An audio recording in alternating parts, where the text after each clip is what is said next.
जिंदगी के सफर में हमने बहुत कुछ पीछे छोड़ा है।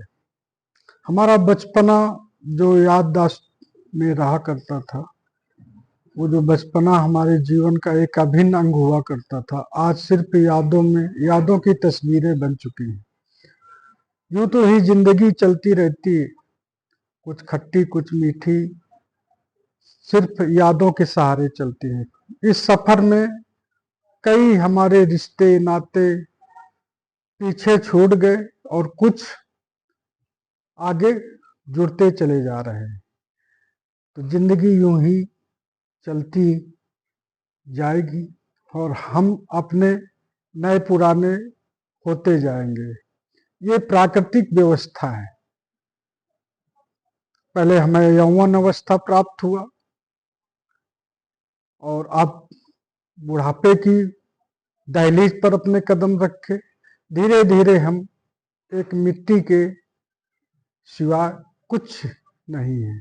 फिर भी हमें एक अहम है, एक वहम है, एक अहंकारित जीवन हमारा चल रहा है कि सब कुछ मैं कर सकता हूं, जबकि असलियत और हकीकत यह है कि आप कुछ नहीं कर सकते।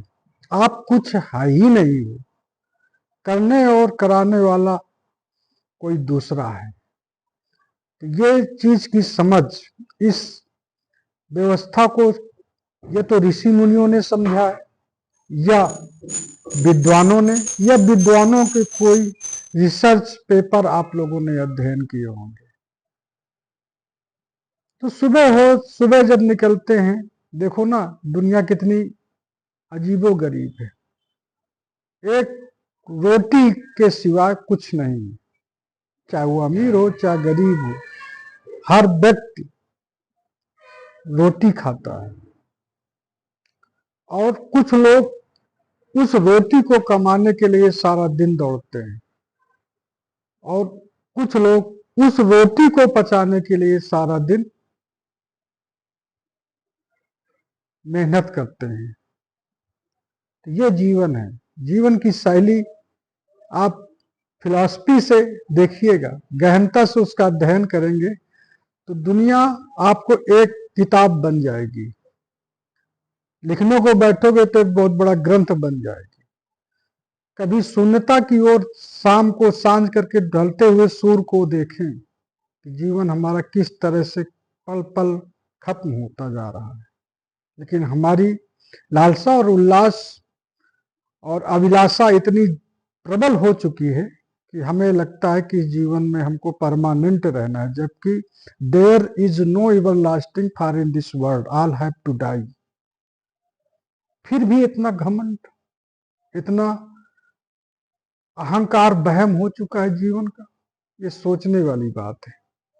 तो ऐसी ही वीडियो यदि आपको पसंद है तो लाइक करिएगा, कमेंट करिएगा, बताइएगा कि जीवन को असली रूप अगर देखना है तो उदय विचार पर आप लोग आइए और हमारे इन विचारों को आकलन करिए कि आपका जीवन कितना खर्च हो गया, कितना बाकी है, कितना आपने पूंजी इकट्ठा की। ये मैं पैसे रुपए की पूंजी की बात नहीं करता, आध्यात्मिक पूंजी आपने कितनी इकट्ठा की, कितने नेक काम किए। शाम को आप दिन भर दिनचर्या के बाद शाम को जब आप घर पे लौटे, बैठे एकांत में, सोचो कभी कभी किसी ट्रक के या किसी गाड़ी के पीछे लिखा होता है। एक बार मैं जा रहा था तो मोटरसाइकिल में था, तो एक ट्रक के पीछे लिखा था और मैं कुछ सोच ही रहा था, तभी उस ट्रक के पीछे लिखा था, जिंदगी रही तो फिर मिलेंगी।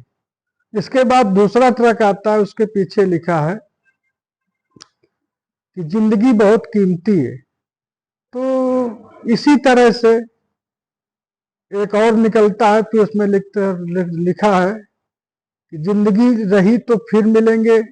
विभिन्न अपने दृष्टिकोण, अपने अपने स्लोगन डाल रखे थे। तो मैंने उसी बारे में बातचीत करना मुनासिब समझा कि वाकई जिंदगी एक, लोगों ने इसको विभिन्न तरीके से व्याख्यान इसके प्रस्तुत किए, लेकिन मैं आप लोगों से बता दूं कि जिंदगी हंसी खुशी और उल्लास का जीवन है। और आध्यात्मिक प्रवृत्ति में डाल करके अपने आप को ना सही दिन भर तो कम से कम 1 घड़ी 2 घड़ी प्रभु का उस प्राकृतिक व्यवस्था का स्मरण करें जो करता सब कुछ है लेकिन दिखता कुछ भी नहीं, उसका स्मरण अवश्य करें। मैं ये नहीं कहता कि उनको पूजो, उनको करो, उनकी आप उपासना करो, मैं ये जरूर कहूंगा उस प्रकृति का धन्यवाद करिए जो दिखाए, सब कुछ करती और हमें दिखता नहीं, अदृश्य है। हमारे अंदर हम तो हैं लेकिन वो अंदर से बोल कौन रहा है, इस बारे में भी आपको सोचना चाहिए। ये सांसें कहाँ से आई, किसने, किस विज्ञान ने ये सांसें दी, किस आविष्कार ने सांसों का आविष्कार किया, किस वैज्ञानिक ने हमारे जीवन में जीव डाला। इन सब चीजों का अध्ययन आप पाएंगे तो शून्य हो जाओगे, शून्यता की ओर, अंत में आपके पास कुछ नहीं है, रह जाएगा। तो अभी हमारे तमाम प्रकार के मोबाइल नंबर हैं, कहीं जाना है, बम्बई, दिल्ली, कलकत्ता, अमेरिका, कहीं भी जाना है, देश विदेश की यात्रा करना है, तो जाने से पहले हम तमाम अपनी जरूरत के सामान और मोबाइल नंबर एक डायरी में लिखते हैं या मोबाइल में फीड करके रखते हैं। लेकिन असली बात तो यह है कि यदि आप को जाना कहीं और है, ये भ्रमित जाना जो झूठे जाने आने रिश्तों की बात है, तो यहाँ तो जहां हमें सच्चाई के घर में जाना है, उस परमात्मा के घर जाना है, वहां तो हमारा कोई मोबाइल नंबर है ही नहीं। तो मुझे लगता है उस मोबाइल नंबर की खोज जारी की जाए और वो मोबाइल नंबर आपके तन मन में अंदर 5 तत्वों में समाया है। यदि आप योग और श्रम और प्रार्थना ईश्वरीय ध्यान पर लीन होंगे तो सारे मोबाइल नंबर आपके खुलते जाएंगे। तो ये वीडियो आपको कैसा लगा? यदि अच्छा लगा तो लाइक करिए, कमेंट करिएगा, और ये जो देखते हैं और कुछ प्रतिक्रिया नहीं व्यक्त करते तो उनको मेरा गुजारिश है कि कुछ ना कुछ लिख दिया करें, ताकि हमें ये पता चले कि कौन से किस तरह के वीडियो आपको पसंद है। आज बस इतना ही। जय हिंद, जय भारत।